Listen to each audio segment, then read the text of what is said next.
Welcome to Nattys Crafts. I'm Natalie. I always do all the crafting. And today we're going to go ahead and hop into, I guess it's Thanksgiving. I'm a little premature, but that's okay. I got this wreath form and I just have to use it. I'm just so excited to use it. So that's what we're going to do today. So go ahead, give the video a big thumbs up. Make sure to leave a comment down below and subscribe. Whenever you subscribe, you should hit the bell so that you'll know when the next video comes out. So let's go ahead and go take a look. So all we'll need is wreath form and then some of that decorative tulle from Dollar Tree. And this happened to be the seashell wreath form that I purchased a few weeks ago. And what I was trying to do was just use the tulle and the wreath form. That was the end result that I wanted, but that didn't work out. So I messed around with it here for a little while, and that yellow in the background just wasn't going to work for me. Of course, you could have just spray painted it, but I didn't have time for all that, so I didn't do that. Instead, what I'm going to do is cover the wreath form in fabric. This is a white fabric. It has a little bit of a star on it, but you can't see it because it's so faint.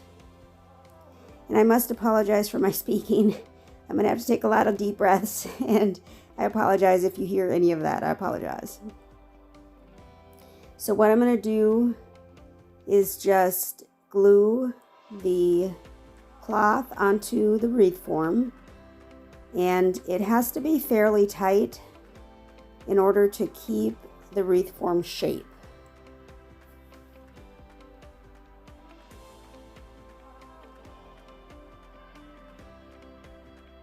And then once we've got it glued down, just cut off all the extra because we don't want it to look sloppy on the back.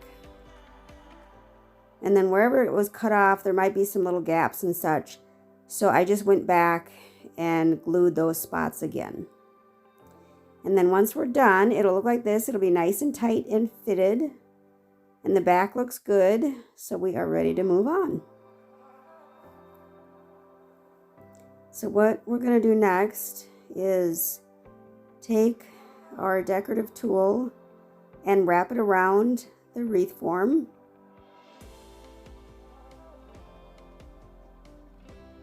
Sorry, quite a bit out of photo there, out of picture. But what I'm trying to do is make the tulle go all the way around the form. And so what we end up doing is we're going to glue the bottom, and then we're going to pull it tight and then glue the top down toward the bottom.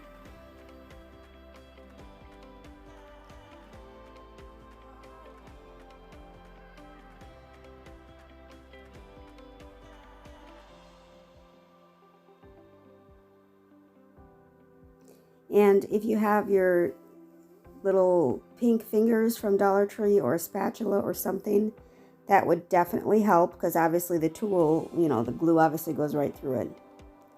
And then once I've got that corner done, I'm going to then tighten up the edges. And just pushing those edges down so that it is nice and tight. And again, I'm just wanting it to keep its shape. And we're going to do this all the way around to make sure it's got the shape all the way around the little wreath form.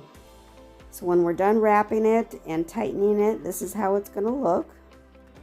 And so then we've got one more step to do with the tulle. We're going to take the tulle and go to the bottom of the wreath form, glue the bottom of the tulle to the bottom of the wreath form, and then we're going to make little loops where the turkey's feathers would be. We're making a turkey, by the way, in case you can't tell from yet. So we're going to put some little spots of glue here and there in order to make some little ripples that we can pretend are feathers in the tulle.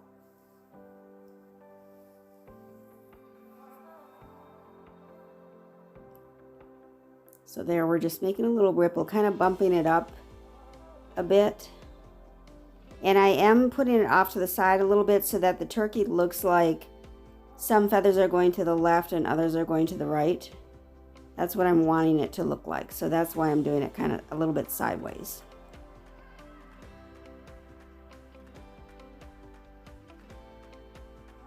And none of this hot glue you're going to see, amazingly.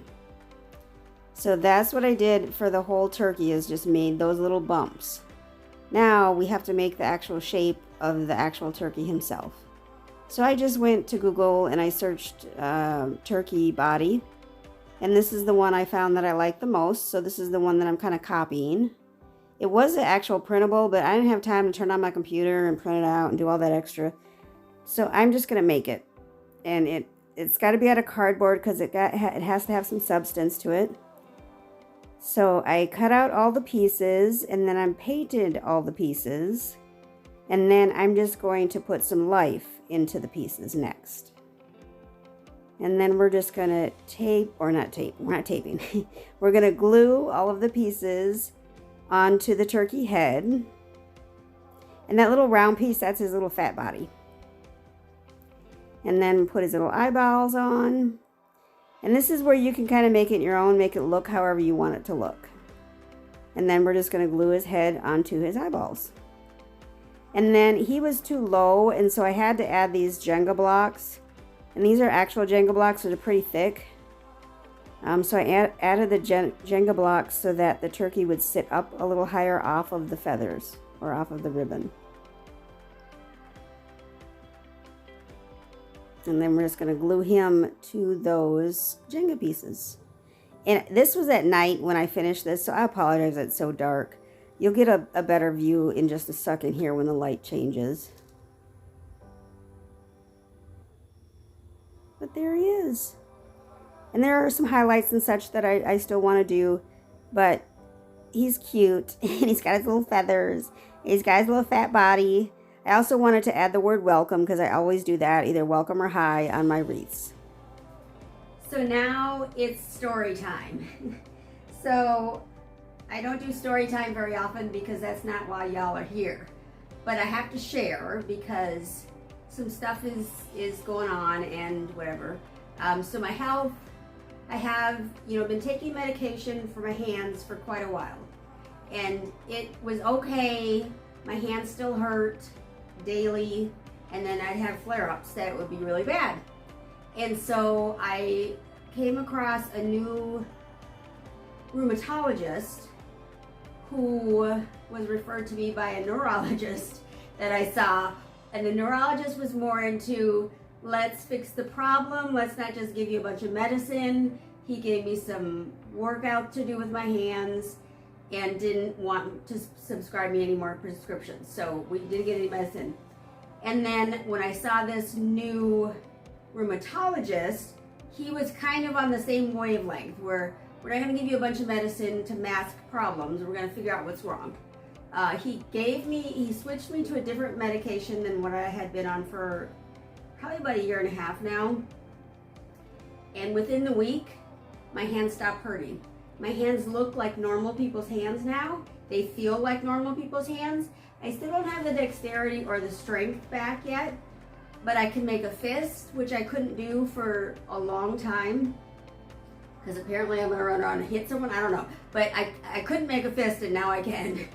And the main thing is there's no pain. There's no pain. There's no pain. It's amazing.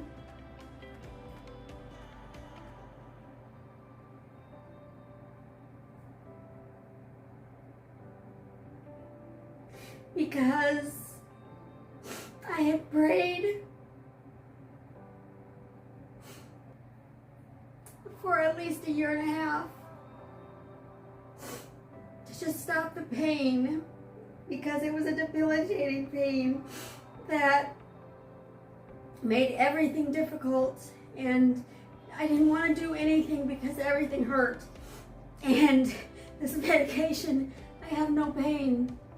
Now, the medication had some horrible side effects that my body couldn't handle, And so I went through some traumatic episodes with that.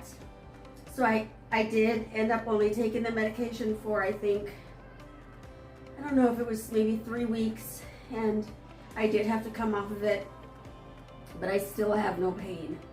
And my doctor did a full blood panel, and he did a CT scan, because what he thought I had, he was worried about my lungs, and so he did a CT scan and a full blood panel, and he did confirm that I do have lupus, which my people in my family have lupus, so that's not the craziest thing ever, and people live with lupus every day and live happy lives. The main thing with lupus is you have flare-ups, and so the idea is to know why you get flare-ups and to avoid that. So I am now on lupus medications, which are fine and seem to be working, and I also have some swelling in my lungs, which at the time he told me, or actually he had first asked me if I get shortness of breath.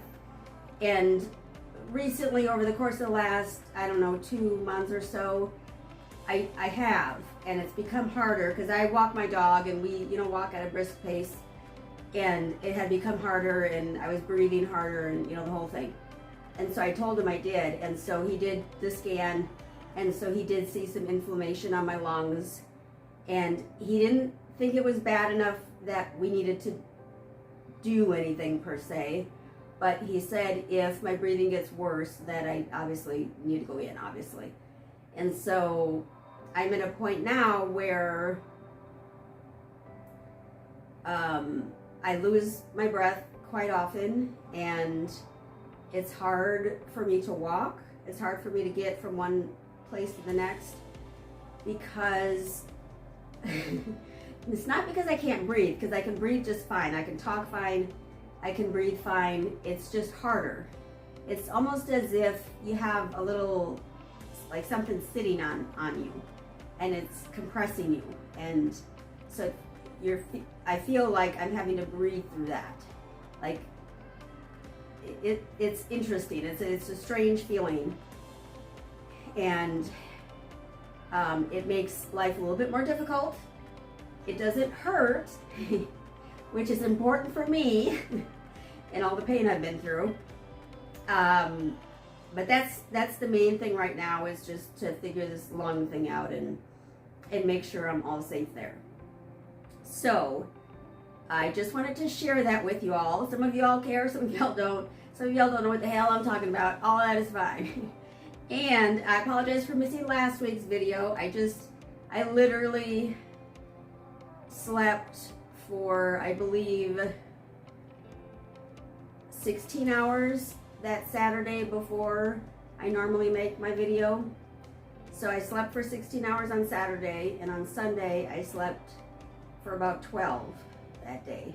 And so I just couldn't, there was no way I was going to get a video done. Now that I'm off that medication, I am not sleepy. I can actually work a full job. Like, I used to have to, on my breaks at work, I would actually take a nap. I would actually pull a little blanket out, roll it up like a pillow, and take a nap, because that's how bad it was. So I'm over that now, though, and so now I'm making a video, and so now I'm trying to be back. But on the good side of all of this trauma, continuing trauma, I'm going to Italy. I'm going on a 2-week cruise to Italy with my sister and our friend, and we're gonna go have a ball.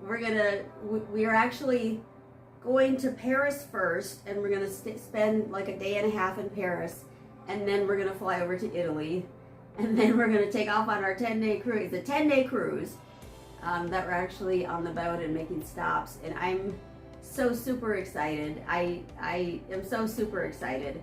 I've only ever been to Canada and the Dominican Republic before, so this is a pretty big deal for me. So I'm super excited, and so I've been walking as much as I possibly can so I can get my lungs built up so that we'll be able to walk around Paris and Greece and I don't know, 400 other cities my sister has lined up for us. And we're gonna have a ball. It's gonna be so fun. And so I also wanted to share that with you. So that's my story time. Hopefully you enjoyed my story time. Have you ever been to Italy? If you have, leave a comment down below. What do I expect? What do I bring? What do I not bring? Let me know so that I know, because I've never been there. Anyway, that's it for now. Hopefully you enjoyed the video. Hopefully you can give the video a big thumbs up. And you can leave a comment down below and make sure to subscribe. Whenever you subscribe, hit the bell so that you'll know when the next video comes out. Thanks so much, guys. Y'all have a great one.